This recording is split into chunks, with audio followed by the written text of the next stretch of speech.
comentábamos la clase pasada que vamos a identificar en general 3 tipos de columnas. Las primeras son las columnas con carga axial. Hemos comentado también que estas columnas con carga axial, a final de cuentas, ni siquiera están permitidas. El reglamento establece una excentricidad mínima, que ahorita mismo vamos a ver. Pero, a final de cuentas, este caso, el caso de una columna con carga axial, se toma como un caso de referencia. Se usa este caso como un caso de referencia. Ahorita verán por qué. El caso general es el caso de una columna que tiene una determinada excentricidad, la cual produce un momento en el extremo.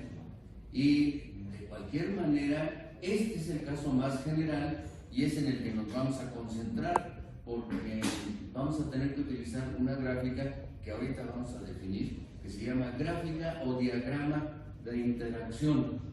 Sin embargo, tampoco este es nuestro caso que nosotros vamos a tener que resolver.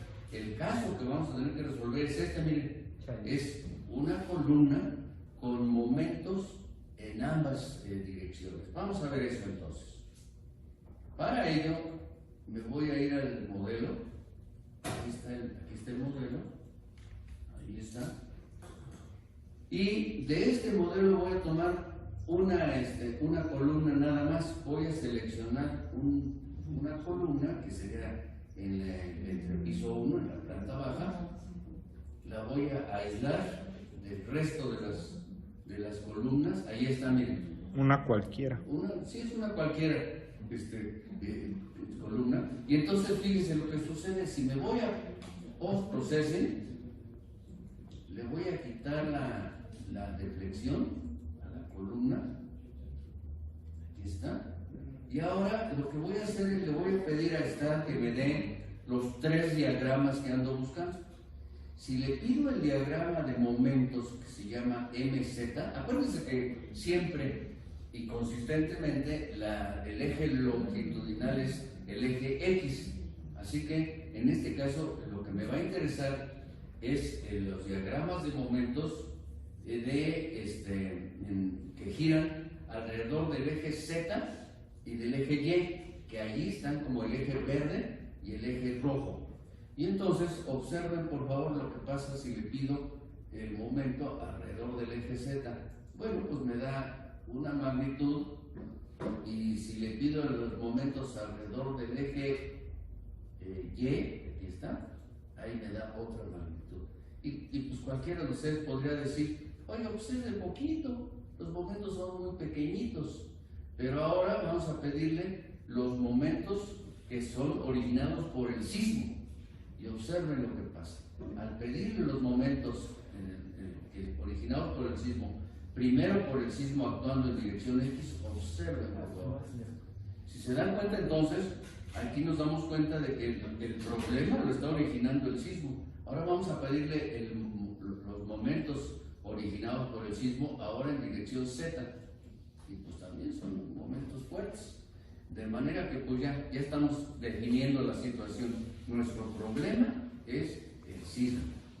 Entonces, ahora lo que voy a hacer es, por ejemplo, para GX1, que sería el sismo, con las fuerzas actuando en dirección 1, observen por favor entonces que estos efectos que serían los momentos originados por el sismo en dirección X, más los efectos producidos por el sismo actuando en dirección Z, se tienen que superponer más el efecto de la carga axial, porque acuérdense que estamos dividiendo en un proceso de superposición los 3 efectos. Sismo, cuando actúa en la componente en dirección X del edificio. Sismo, cuando actúa la componente en dirección Z del edificio. Y finalmente carga axial, que es esta. Pues también es fuerte, digamos, pero pues una cuestión, al final de cuentas es una cuestión de escala. Ahora, lo que sí es interesante es ver cómo son estos efectos comparados con G-ULT. En G-ULT La única que va a sobrevivir va a ser la carga axial, miren. ¿Se dan cuenta? En cambio, cuando actúa el sismo, los efectos que son verdaderamente importantes pues son los producidos en momento. Ahora, ya tengo esos tres efectos. Como una observación, quiero que vean que en la parte de abajo las cargas axiales son mayores que en la parte de arriba. ¿Por qué? Pues porque se suma el peso propio de la columna. Esa es la razón por la cual en la parte de abajo la carga axial es mayor. De cualquier manera, nosotros lo que rige nuestro diseño, y eso lo vamos a ver más adelante, es el momento, el efecto de flexión producido por el sismo. Ya, vámonos de aquí y ahora entonces nosotros vemos que ese caso, el caso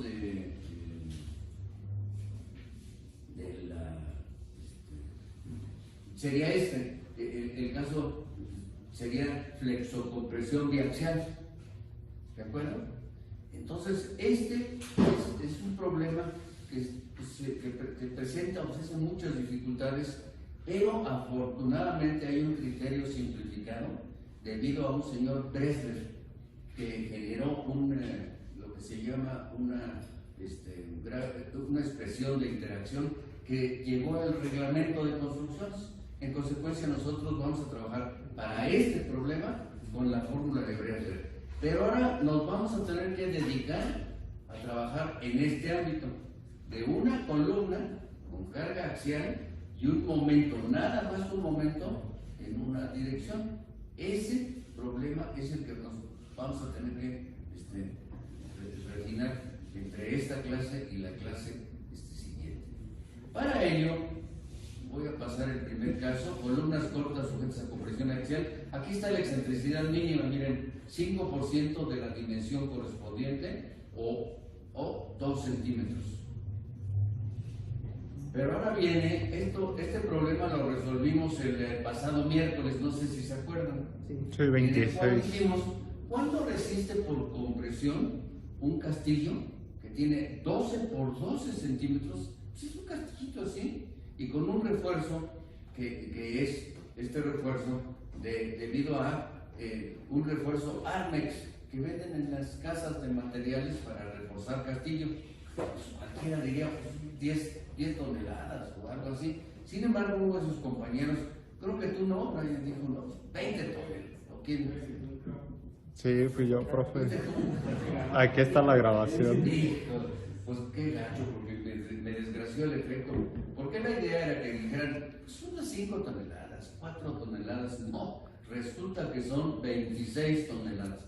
Y la situación es que entonces que un castillito de 12 por 12 con refuerzo Armex aguanta un montón. Por eso no, en mampostería ni siquiera los consideraron el diseño pues de las columnas, en ese caso de los castillos. Pero ahora el problema es que tenemos dos problemas.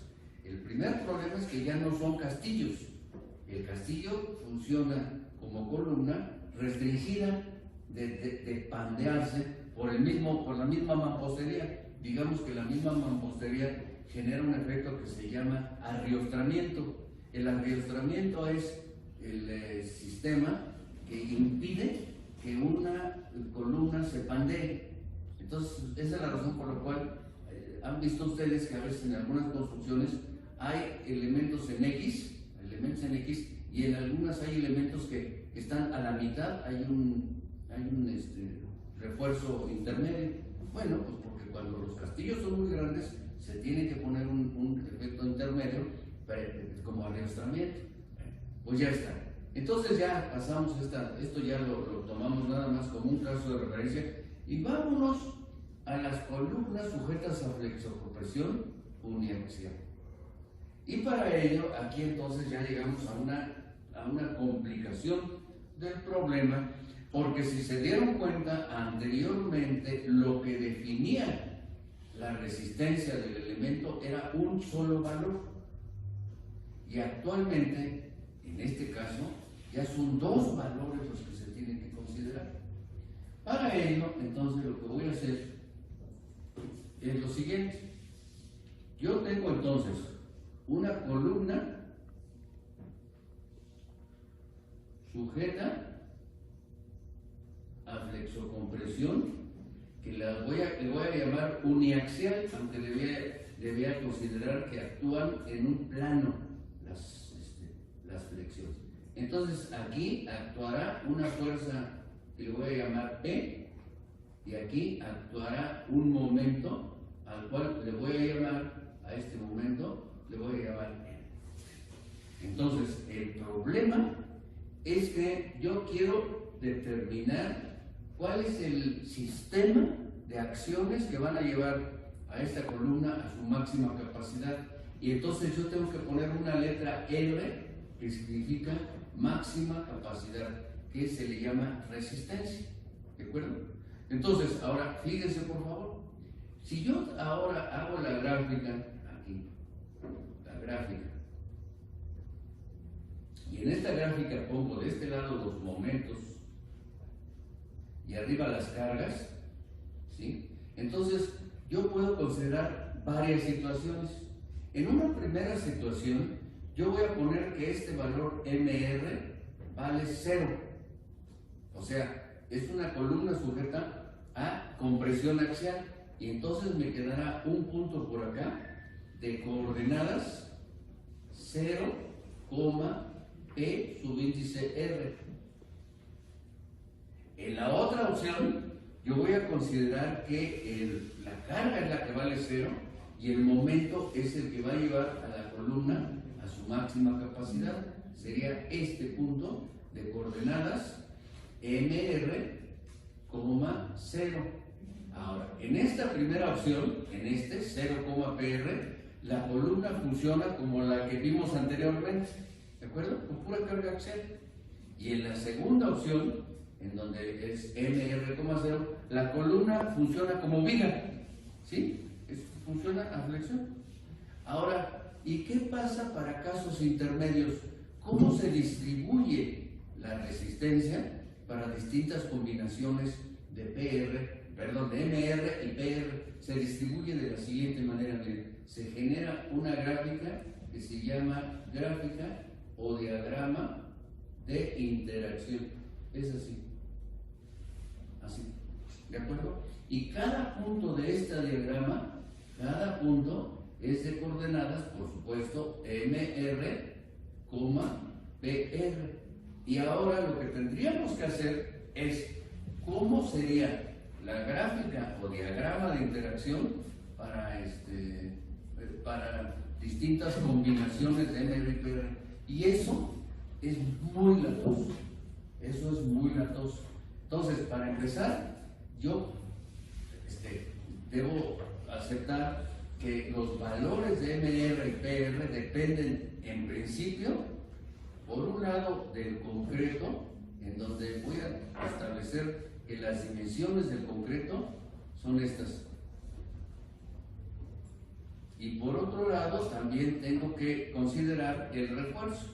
Este refuerzo es el área de acero, ¿sí? Pero el área de acero que en principio voy a considerar es el área de acero total. Este sería el área de acero total. ¿De acuerdo? Además, cada uno de estos materiales tiene su determinada resistencia, F'C y Fy. Entonces, yo puedo decir que cada una de estas parejas de valores, cada una de estas parejas depende tanto de la calidad como de la cantidad del material. ¿De acuerdo? Ahora fíjense, por favor. Para ello, yo tengo que utilizar una hipótesis de trabajo de cómo va a funcionar la columna. Y entonces, para ello, se emplea la hipótesis de Whitney. Pero eso lo vamos a ver a continuación. Entonces les voy a pedir por favor que saquen un cuadernito y le pongan aquí, ahí en su cuadernito, le pongan diagrama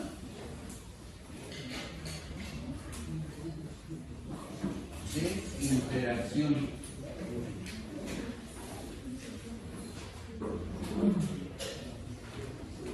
Póngale diagrama de interacción. Aquí, miren, este punto se le llama nariz.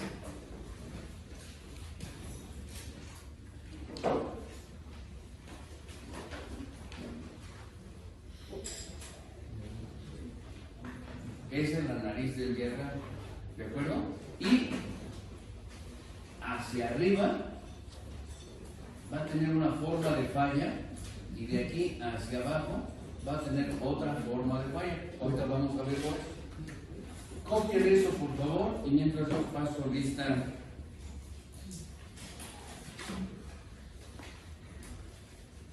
Se la planteamos. Póngale ahí abajo, por favor, póngale. Diagrama de interacción. Ahí otra vez.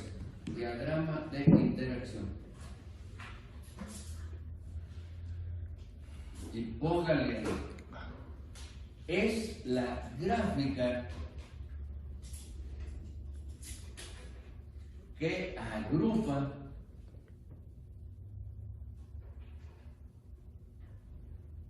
a los puntos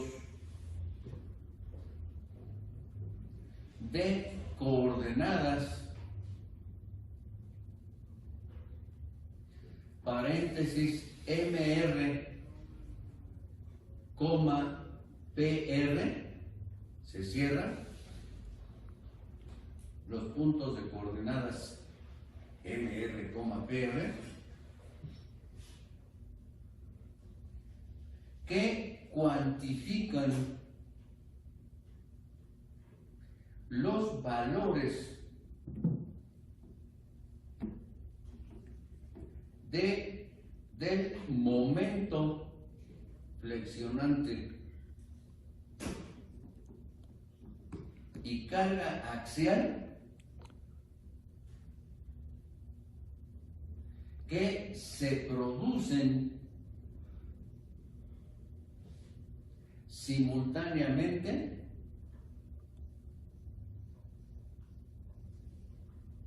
para llevar a una columna,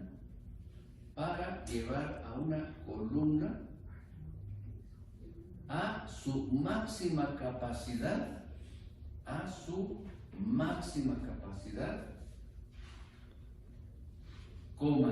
es decir,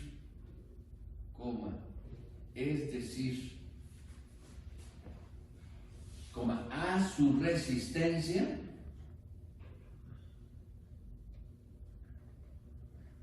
a una columna.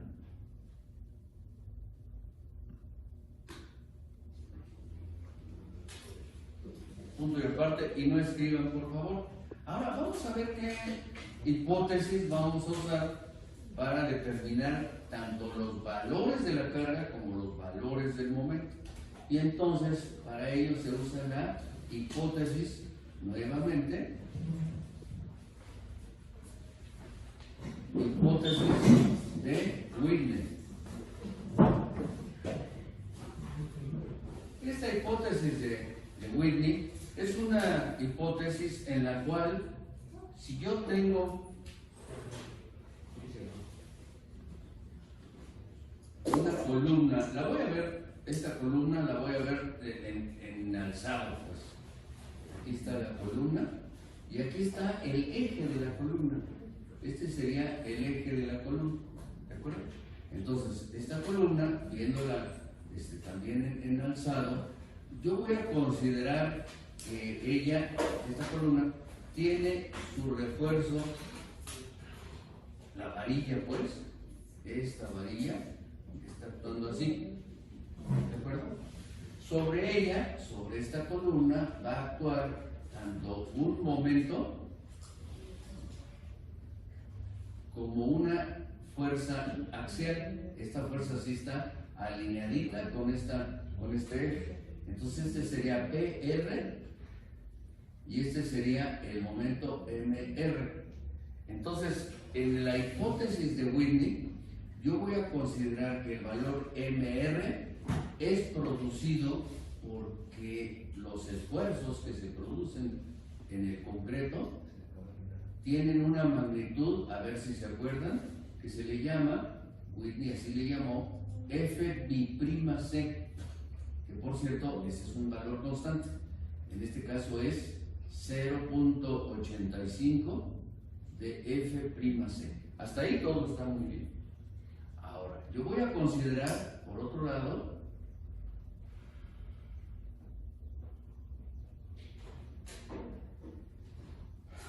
voy a considerar que la profundidad del eje neutro, que sería esta, anda por acá. Esa se llama profundidad del eje neutro. Observen que el eje neutro no necesariamente tiene que coincidir con el eje de la columna, pues puede estar en cualquier parte. De hecho, se considera que está variando en las distintas posibilidades del cálculo de PR y de MR. Ya está ahí, profundidad. Y en consecuencia, esta distancia que le voy a poner aquí, desde aquí para acá, esta distancia vale, la voy a poner aquí, vale beta por C, en donde beta es una cantidad menor que la omega. Muy bien, pues ya está. Si se dan cuenta entonces, este diagrama, que es el diagrama que lo voy a pintar en amarillo, este diagrama tiene su centroide, aquí está, excéntrico respecto al eje de la columna. Y además, al actuar el momento, se van a producir, debido a este momento, se van a producir fuerzas de compresión y fuerzas de tensión sobre el refuerzo. De alguna manera, entonces, ya tengo definida la situación. La columna va a estar sujeta a compresiones y además a flexiones. ¿De acuerdo? ¿De qué dependerán estas compresiones y estas flexiones?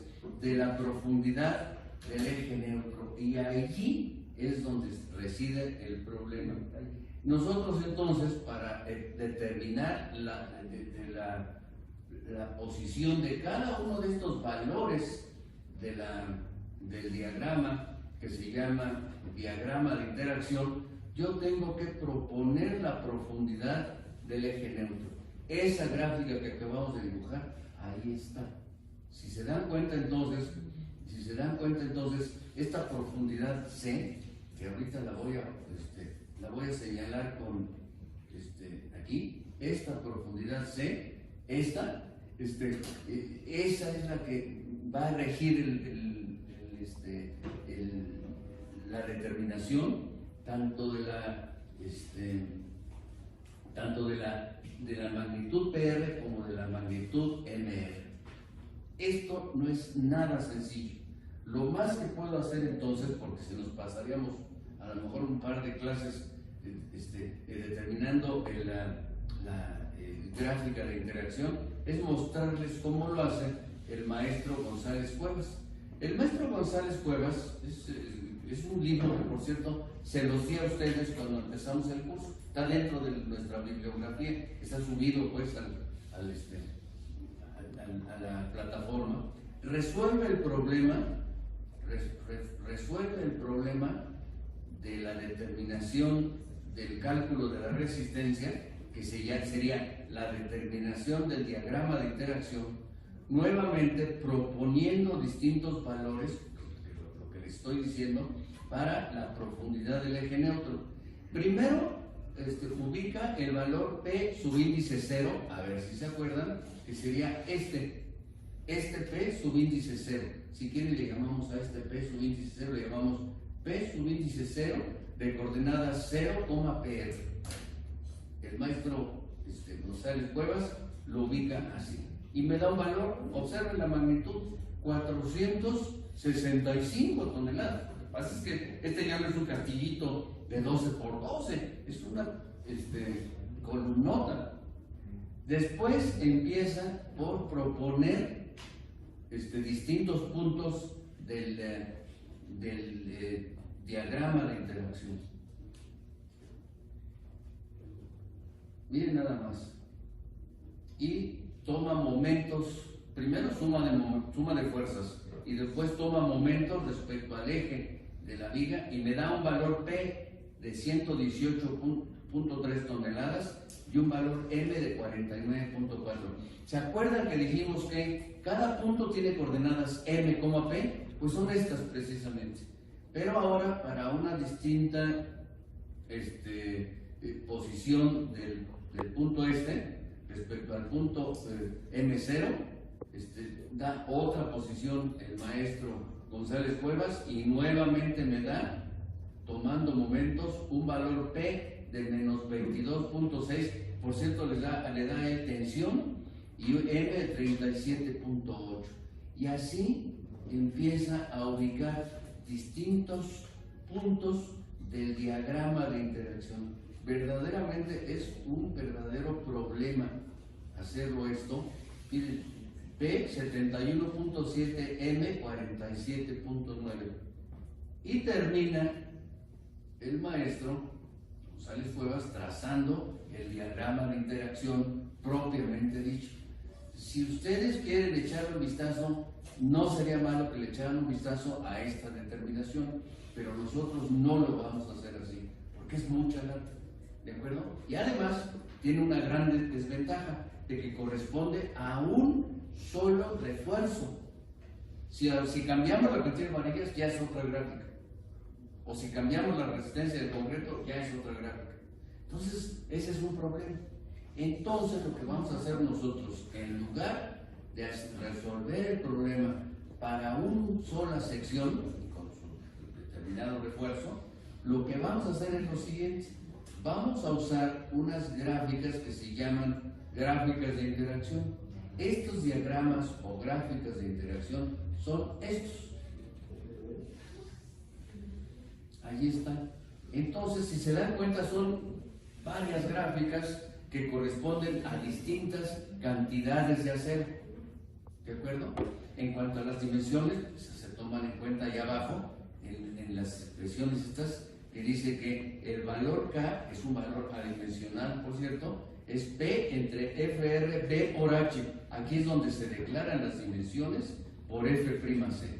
Y R vale MU entre FR por PH cuadrada, y F'C pues, es la resistencia en concreto.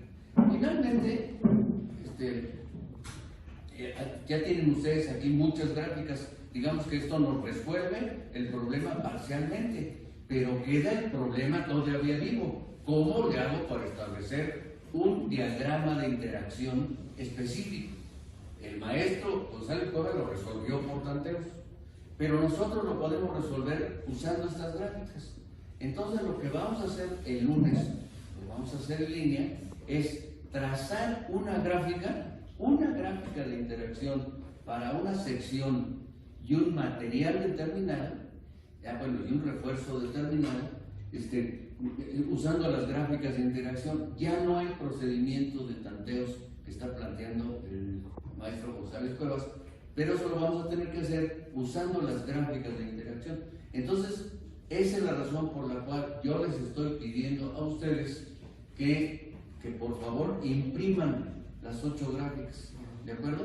Y el lunes vamos a resolver, el próximo lunes, vamos a resolver en clases el trazo de este diagrama, ya no por tanteos, sino lo vamos a resolver. Déjenme ver, aquí está.